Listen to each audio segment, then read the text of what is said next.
Assalamualaikum warahmatullahi wabarakatuh. Kali ini saya ingin berbicara tentang anxiety disorder atau gangguan mental dengan rasa cemas yang berlebih. Awal mula kenapa bisa terjadi anxiety disorder itu terlalu banyaknya pikiran, terlalu banyaknya beban yang ditanggung sampai dalam titik tertentu kita mengalami penurunan penurunan apa ya penguasaan kendali otak. Jadi awal mula anxiety disorder itu kita biasanya mendapatkan kecemasan yang sulit dikontrol, ya gelisah dan panik. Tapi kalau sudah biasanya sih awal mula itu kena panic attack itu yang membuat trauma. Ketika kita sudah trauma itu akan panjang urusannya. Terus selain kecemasan yang sulit dikontrol, gelisah dan kelelahan, sering lelah, sulit tidur karena nutrisi itu dipakai untuk berpikir dan lain-lain. Jadi tubuh ini kondisinya itu seperti waspada terus. Jadi kondisi ketika waspada itu membutuhkan energi yang banyak sekali. Nah di situ itu ketika kita tidak bisa mengontrol, kita jatuhnya jadi lemas. Tapi susah tidurnya karena memang cemas itu tadi. Ada timbul rasa sakit-sakit dan nyeri-nyeri di sekujur tubuh. Beda pada setiap manusia itu beda-beda. Kalau saya keseringan di kaki dan di tangan, di video kayak saya sebelumnya itu di sini awal mula sama kaki. Itu yang paling parah, seperti kesemutan, terus berkeringat di daerah otak belakang sampai leher itu berkeringat terus, tidak pernah tidak berkeringat terus untuk itu. Terus otak ini berpikir terus, bukan tidak bisa berpikir ya, kadang-kadang orang aduh nggak bisa mikir, saya bukan begitu, kita ini malah mikir terus, nggak ada hentinya berpikir. Jadi pikiran itu kemana-mana, berpikir terus, apa yang kita lihat itu yang kita pikirkan, apa yang kita lihat itu yang kita. Nah ironisnya pemikiran terus itu mikir yang negatif, selalu berpikir yang negatif terus. Ya penyebabnya orang bisa kena anxiety disorder itu ada banyak. Ada faktor genetika dari keluarga, ada lingkungan yang memicu stres, tempat kerja atau keluarga, atau banyak sih. Terus kondisi medis, ada kondisi medis yang tidak stabil, mungkin jantung atau paru-paru tapi ringan, tapi kita bikin takut. Terus mengkonsumsi kafein berlebihan. Biasanya kalau laki-laki itu biasanya dari kafein. Kalau saya sendiri dari kafein. Awal mula saya kena panic attack itu karena memang pola hidup yang tidak sehat. Terus kopinya itu dahsyat. Saya sehari bisa sampai 5 cangkir, 5 gelas kopi. Dan saya pertama kali kena panic attack itu kopi. Yang memicu pertama kali itu kopi. Sama trauma tentang kematian. Kalau saya sih menyimpulkan dari perjuangan masyarakat Indonesia melawan Covid di 2 tahun itu, 2021 itu banyaknya saudara, teman, sahabat yang meninggal, itu membuat trauma. Seringnya mendengar pengumuman di musola bahwasanya sehari bisa sampai 7 kali sampai 6 kali kalau di daerah Kabupaten Pasuruan begitu. Terlalu sering. Terus melihatnya berita-berita tentang Covid, kita mencari tahu, secara otomatis mental kita drop dan kita terjebak dalam situasi mencekam terus selama 2 tahun. Nah itu mengakibatkan trauma. Kalau saya sih begitu. Jadi kenapa kok 2022 itu banyak sekali orang mengidap anxiety, kecemasan berlebih itu? Karena itu tadi, karena ada shock terapi itu dari keadaan alam itu tadi. Kalau menurut saya, gara-gara ketakutan tentang Covidnya sudah selesai, berhenti. Setelah itu trauma itu yang membuat kita tidak bisa bisa mengatasi pikiran itu. Kalau menurut saya sih begitu, dengan pola hidup yang buruk tentunya. Tapi untuk orang-orang yang berpola hidup yang sehat, ini tidak terjadi. Saya akui saya ini orang yang berpola hidup yang buruk. Saya belum sarapan sudah ngopi. Kadang-kadang sudah ngopi 2 cangkir baru sarapan. Sarapannya jam 1 siang sampai jam 2, kadang jam 3 gitu. Itu sering terjadi ke saya. Jadi pola hidup yang buruk sama trauma pribadi, trauma lingkungan, tempat kerja dan lain-lain. Itu yang menurut saya penyebabnya itu. Terus ada untuk mencegah, gimana caranya untuk mencegah?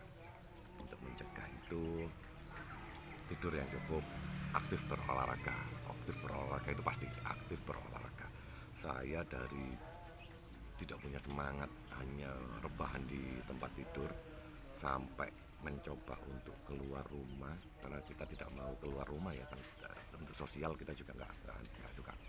Jalan kaki awalnya hanya 5 menit, 3 hari berikutnya bisa sampai 7 menit, 8 menit, terus berkembang sampai 15 menit. Kalau saya sekarang menargetkan pagi itu harus jalan 500 meter. 500 meter itu hampir 1000 langkah. Kalau sorenya biasanya saya hajar agak banyak, bisa sampai 1 kilo. Biasanya begitu, tapi jalan sorenya itu saya 1 minggu 3 kali.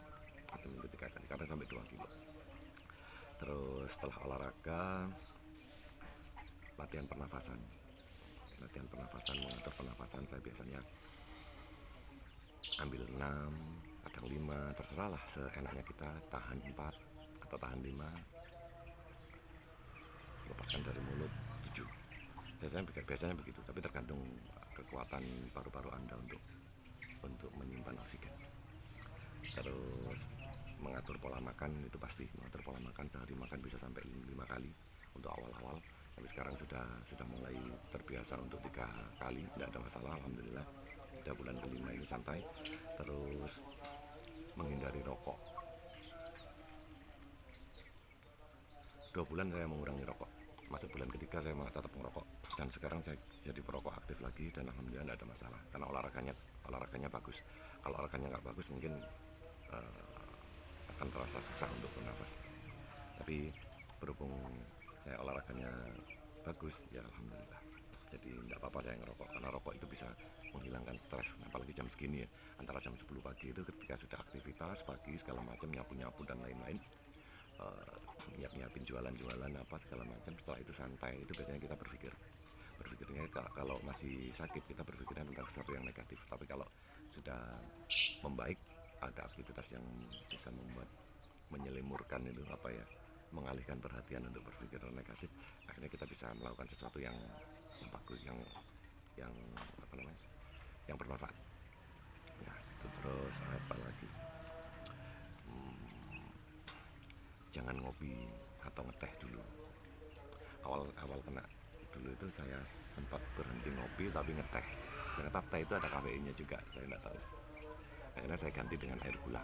Ketika saya kelingan, badan rasanya oleng kapten, bikin 1 gelas air gula, kadang air madu. Ada beberapa orang yang nggak tawaran madu, saya juga pernah sempat nggak kuat madu, tapi alhamdulillah per hari ini madu itu sesuatu yang wah. Kalau nggak air kurma, saya konsumsi kurma setiap hari, setiap hari saya konsumsi kurma. Selama 5 bulan ini saya konsumsi kurma sedikit sih, habis cuma 3 kilo kalau nggak salah. 5 bulan itu saya habis 3 kilo, 1 kilo ajwa, 2 kilo sukari, hanya 3 kilo, dan masih ada sedikit, waktunya beli lagi. Terus bergabung dengan komunitas, cari informasi yang bagus-bagus, menanyakan keadaan kondisi kita ini terhadap orang yang pernah lebih berpengalaman. Kalau saya ada 2 yang tua, orangnya 68 umurnya, beliau pernah kena anxiety ketika masih muda dulu, dan beliau menghadapinya dan tidak ada masalah sampai detik ini. Umurnya 68, sehat, segar bugar, masih sering pergi luar kota 1000 kilo segala macam, naik mobil lah, tidak ada masalah. Yang satu lagi ada wanita dengan umur sekitar 61, beliau anxiety sampai sering opnam, bisa setahun sekali mungkin ya, rutin opnam ke rumah sakit. Itu sekarang umurnya sekitar 61 62. Beliau masih sehat, aktif, dan sekarang dispepsianya hilang. Di umur segitu malah dispepsianya hilang.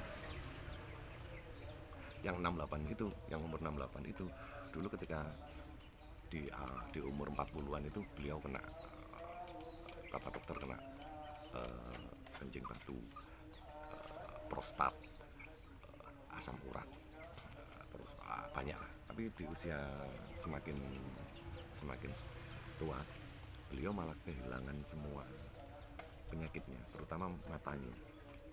Dulu pakai kacamata, di umur 60-an itu dia lepas kacamata sudah. Beliau lepas kacamata karena tubuhnya membaik. Saya tanya, kenapa? Karena berpikir positif.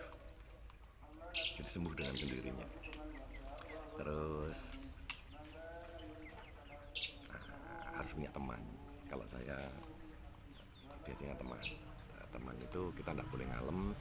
Saya punya istri, kadang-kadang saya ngobrol dengan istri, jelas nggak nyambung karena yang kita ajak ngobrol itu nggak tahu apa yang kita rasakan. Pasti bahkan dokter, ketika dokter nggak pernah mengalami anxiety disorder, para dokter itu nggak tahu.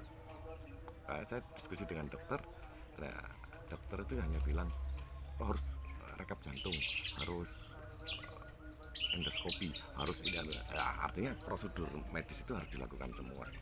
Tapi kalau kita bisa ketemu dokter yang pernah sakit anxiety, beliau langsung, oh tenang, tidak apa-apa, sampai tidak akan meninggal, sampai begini, sampai begini, enak langsung. Berarti ya ke psikiater lah yang lebih berpengalaman. Tapi saya tidak lakukan.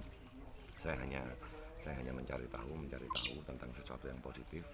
Yang saya cari itu biasanya penyembuhan, cara mengatasi, caranya, bukan kenapanya. Saya biasanya cari caranya. Itu yang membuat saya sudah bisa, di bulan kelima ini sudah bisa beraktivitas dengan normal lagi. Alhamdulillah, pulang jam 1 malam ketika harus jalan-jalan dengan teman-teman. Tapi sementara ini hanya dengan teman yang saya cocok ya. Nggak bisa kumpul dengan orang yang nggak kenal sama sekali, itu masih belum enjoy. Tapi dengan yang saya cocok, saya bisa santai, saya bisa begadang di depan rumah kayak gini malam-malam dengan teman saya, nggak ada masalah. Atau saya keluar ke tempat teman saya, nggak ada masalah. Pergi jauh dengan 1.500 km pulang pergi ke Jakarta dari Pasuruan, nggak ada masalah. Jadi kita bisa membaik dengan cepat asalkan kita bisa mengatasi dengan baik dan benar. Artinya kita harus berpikir positif, berpola hidup yang positif, terus ya kita harus mencari positif aja sekarang. Jadi jangan biarkan kenegatifan itu mempengaruhi kita. Kita hajar langsung ketika muncul perasaan negatif atau apa, langsung kita tepis. Ketika ada sensasi keluar, kita cukup masa bodoh, biarin sudah. Ketika kita takut mati nggak masalah. Toh kita sering cemas, panik dan segala macam, ternyata juga nggak mati. Ya udah, tinggal bilang gitu aja ke diri sendiri, mati nggak masalah sudah. Kalau udah waktunya mati, semua orang pasti mati. Kalau sakit jantung, ya banyak orang sakit jantung ya, jangan bertahan juga sampai 20 tahun juga nggak meninggal. Ada banyak orang juga kencing manis juga ada cara penyembuhannya gitu. Dengan ini, ketika kita takut tentang hal itu ya, paru-paru, orang juga sampai umurnya 71 sambil pegang rokok itu masih ada kok. Artinya kita tepis, kita masa bodoh, tapi kita berusaha untuk bisa berpola hidup lebih baik. Satu lagi, pesan saya, jamu. Kalau saya nggak mengandalkan obat, alhamdulillah hanya satu bulan saya pernah omeprazol dan Promat dan vitamin itu. Setelah itu saya berhenti, masih ada semua penuh. Tapi jamu saya tidak pernah berhenti. Yang semula hanya kunir, temulawak saja, sekarang saya tambahi cengkeh, serai, sama kayu manis, cengkeh dan lain-lain. Itu saya minum terus sampai detik ini, masih saya minum terus seperti biasanya ini. Tadi seputar anxiety, semoga bermanfaat untuk saya dan saya. Assalamualaikum warahmatullahi wabarakatuh.